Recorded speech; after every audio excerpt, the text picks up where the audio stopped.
back with an SEC matchup. And folks, we're keeping it in line with the state of South Carolina. We just went to the South Carolina game. Bunch of videos posted online.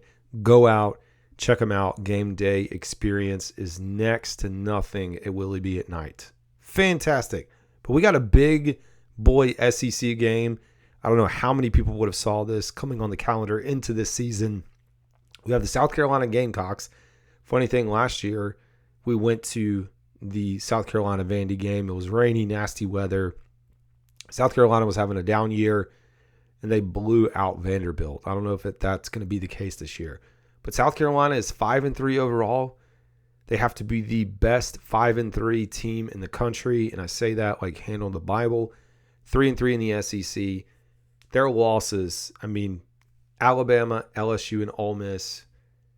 Alabama, we know, close, tough loss. LSU, they should have won. Both they should have won. The only real time they've been blown out is Ole Miss, and that was just kind of some bonehead coaching decisions, I think, by Shane Beamer that put them out of that one earlier than they should have been. But Vanderbilt, they've been hot. 6-3 overall. They've had some upsets against Bama. They've been competitive in a lot of the games that they played in, and they are 4-2 in the SEC. The SEC is crowded, man. It is top heavy. When you talk about playoff teams, when we get down, you're talking about the ACC having probably one playoff team, the SEC probably having 4 or 5. And I think that is exactly how it should be. And I'm a big ACC guy. So kickoff is at 4:15 on the SEC network. We talked about South Carolina coming off a big win against number 10 at the time, Texas A&M, number 10 team in the country. 44-20, blew them out. LaNorris Sellers had a fantastic day. So did Raheim Sanders. Passing-wise, 244 yards passing, 2 touchdowns. It was tied 20-20. They shut them out in the second half, and they really turned things on. Forced some turnovers, made some plays. Defense really locked in. I love the South Carolina defense. I am hopeful some of these guys are going to be Panthers at some point, especially that defensive front. Raheim Sanders, 144 yards rushing and 2 scores. We need more of Raheim Sanders, at least the Gamecocks do, to pull out a win. Vanderbilt looking to rebound after a win. I shouldn't say rebound. They won 17-7 over Auburn. Ugly game, but hey, Vanderbilt beating Auburn, that's a win. And meaning you go in and you beat Auburn, like the fact that Auburn is worse than Vandy tells you everything you need to know. And I think I saw a stat there with Diego Pavia had beaten Auburn like 3 times now. So in his previous, and I can't remember where he was at, so please forgive me. Wherever he was at school before, it was a small school. He ended up beating Hugh Freeze 3 times now that he's played him, which is wild. 143 yards, 2 touchdowns.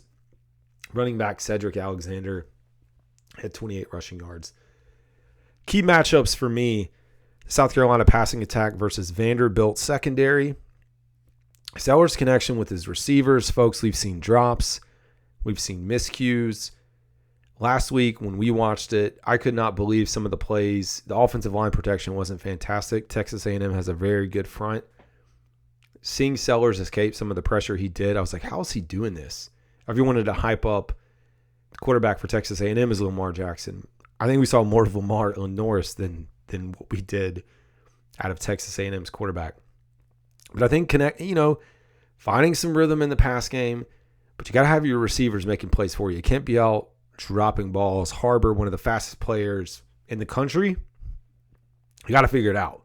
You absolutely have to figure it out. But that's going to be a big key to success for me, and I want to see Raheim Sanders get it going. This is what I get for mixing all my teams together and for starting this. This is new. Vanderbilt's rushing game versus South Carolina's run defense.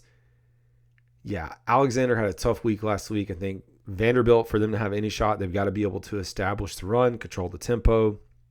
South Carolina's defense is very good.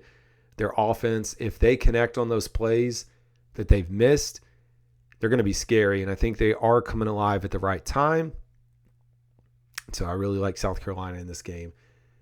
Even though, And I think you could hear Shane Beamer this week talking about the disrespect that the football team is getting. They're not ranked in the AP poll. They're not ranked in the college football playoff. They did get votes in the AP poll, but they're not ranked. I think they're taking it personally, which they should. I mean, they just beat the number 10 team in the country in their house, one of the best environments in football.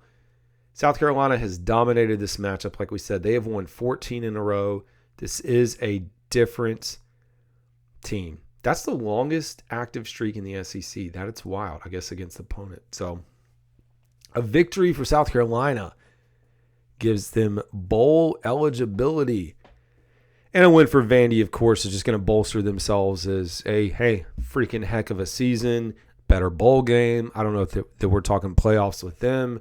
Hey, you never know. Just got to keep winning. Both teams need this. For me, I like South Carolina. And, yeah, I'm a little biased on this one, but I do like South Carolina in this game. This is another game we had in the family pick 'em. And I picked them. And everybody in this household picked them. So we are rolling with the Gamecocks this week. I like it. And then heading into next week, if we can get this dub, Gamecocks should be ranked. And it'll be fun, man. Love winning football, top 25 team in the country. So here we go, folks. That's all.